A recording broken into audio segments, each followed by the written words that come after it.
Using a throwaway account as I don't want this to easily get back to my ex-boyfriend. All names were also changed. Trigger warning for schizophrenia. Mental health issues. This story needs a lot of background to fully grasp how severe everything is, so buckle in.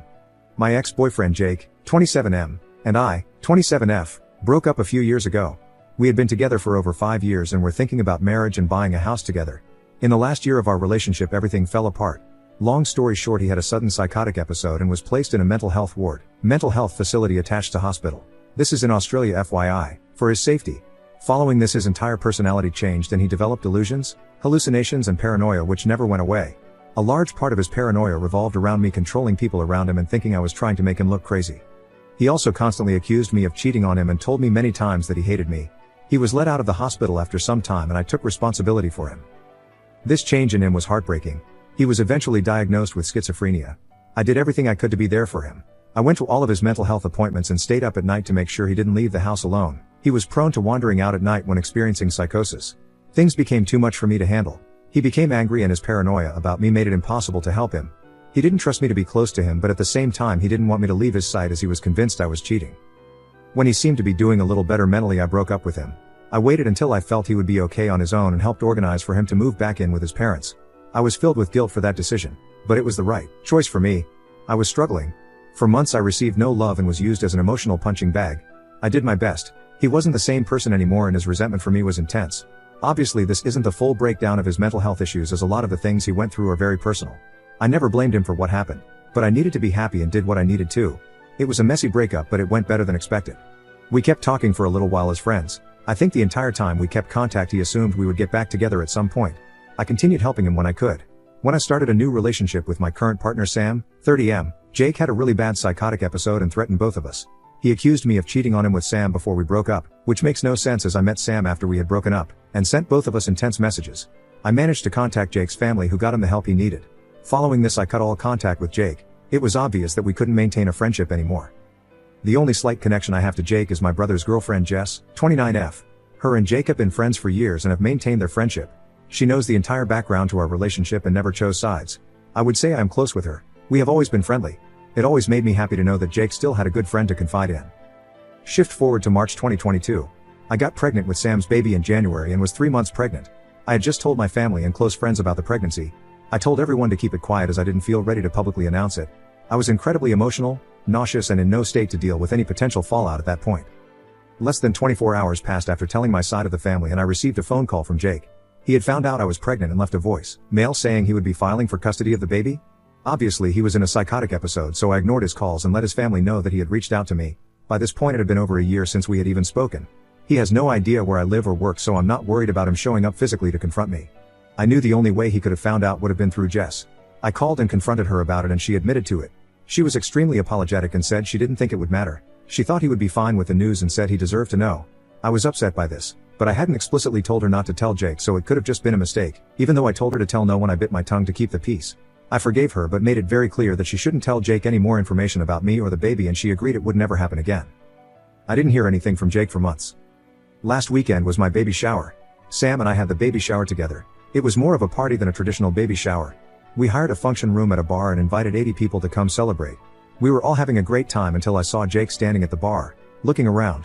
I managed to slip away without him seeing me and grabbed security to get him escorted out. The area had been roped off for us as a private function, so I simply told them he hadn't been invited. I watched as security approached him and asked him to leave. He was furious and started yelling, demanding to talk to me before he would leave. Sam and several friends went over to him to try and talk him down, but it only escalated. He screamed at Sam, claimed that he was the baby's real dad and that we had never really broken up. At this point I left to hide in the ladies' room until my mom came to let me know Jake was gone. He had eventually left after a little more screaming.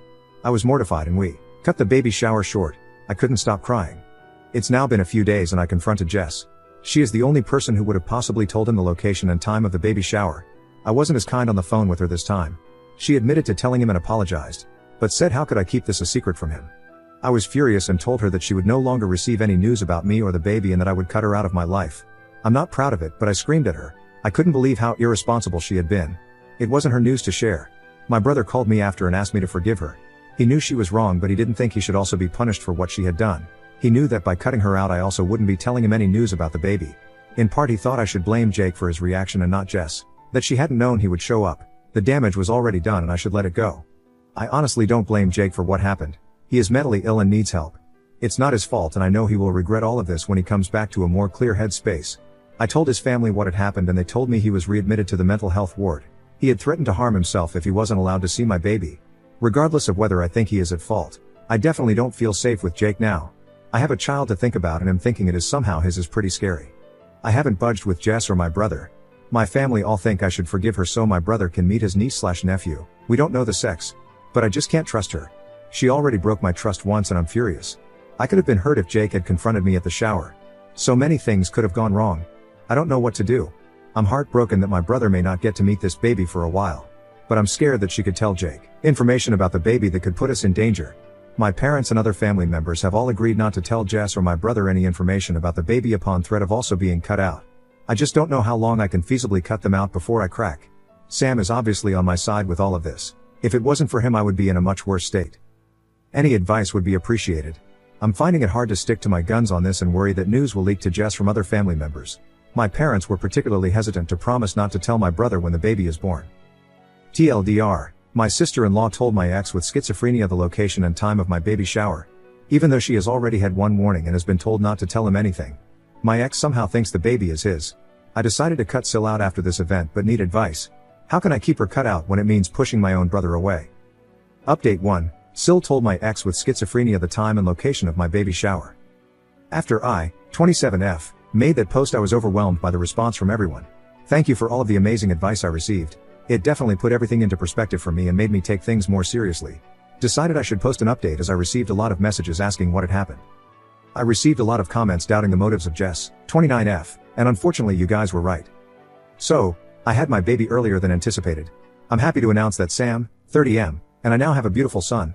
He is currently 10 weeks old and was born at 38 weeks. We are absolutely smitten with him and couldn't be happier. Not long after I made my original post, Sam and I moved into a new house. We had been living in a one-bedroom apartment and decided we needed more space for our growing family. Part of our decision on our house was that it was further away from my brother and Jess. Our apartment had only been a 5-minute drive from them and I felt uncomfortable knowing that Jake, 27M, could potentially be visiting and we could run into him while walking the dog. I also didn't trust that Jess hadn't told him where we lived.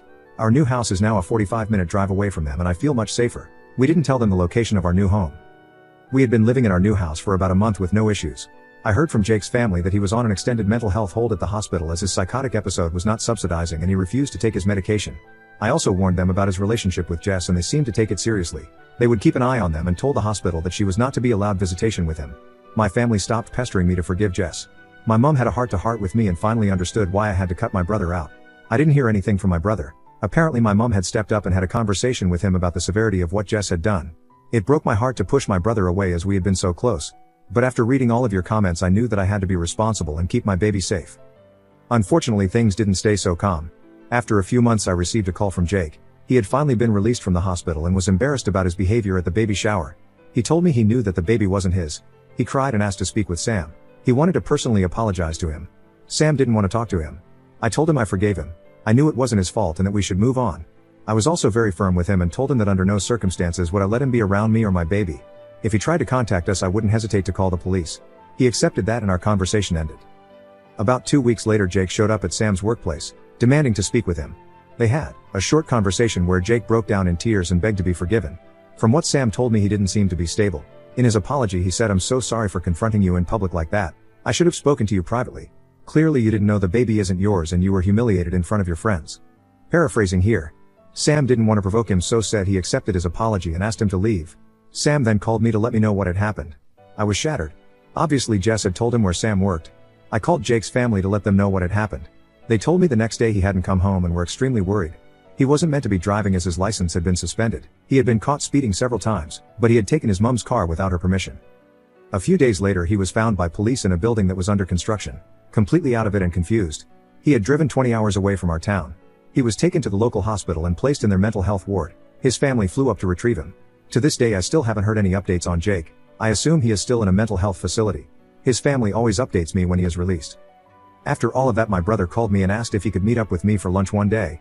He sounded upset on the phone so I agreed. We met at a McDonald's. Then he told me all the crazy stuff that had happened with Jess.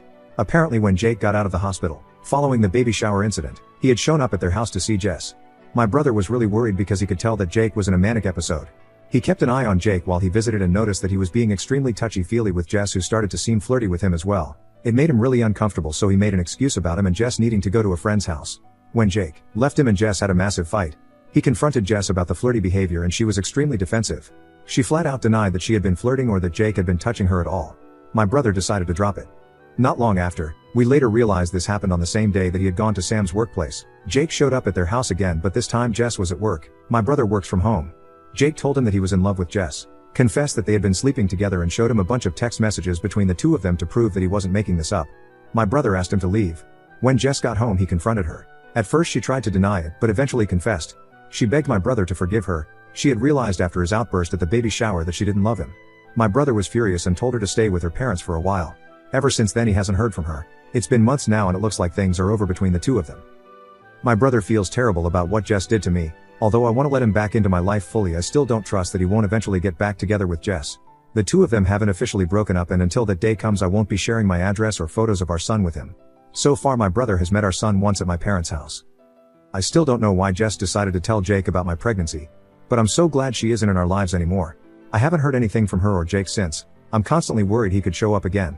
I've developed some strange OCD behaviors after it all. Needing to check that all our doors are locked 5 times and touching all of the windows in our house before I can go to sleep.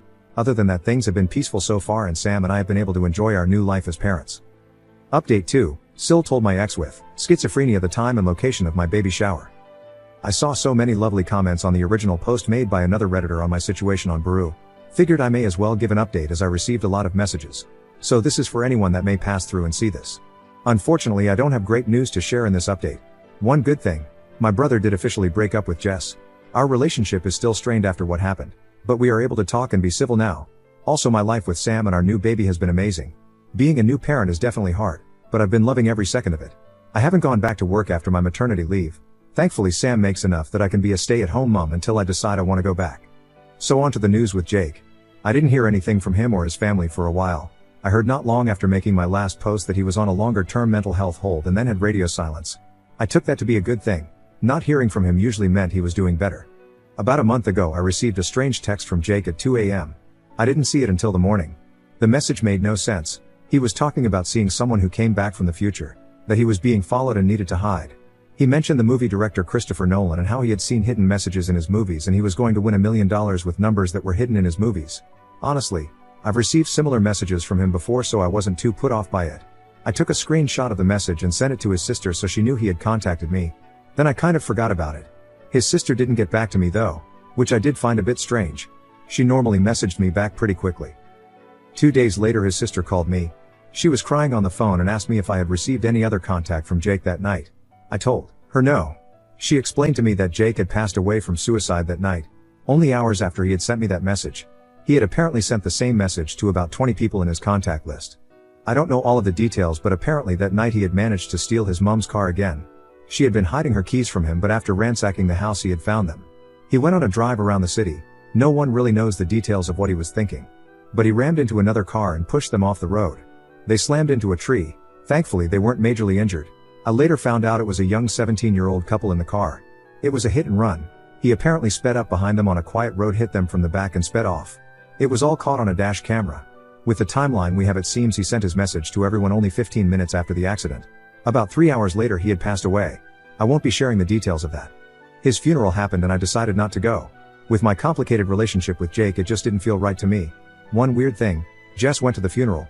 I only know because she took a selfie crying at the funeral and posted it on Instagram with a caption preaching that we need to do more about mental health and supporting people. I was disgusted.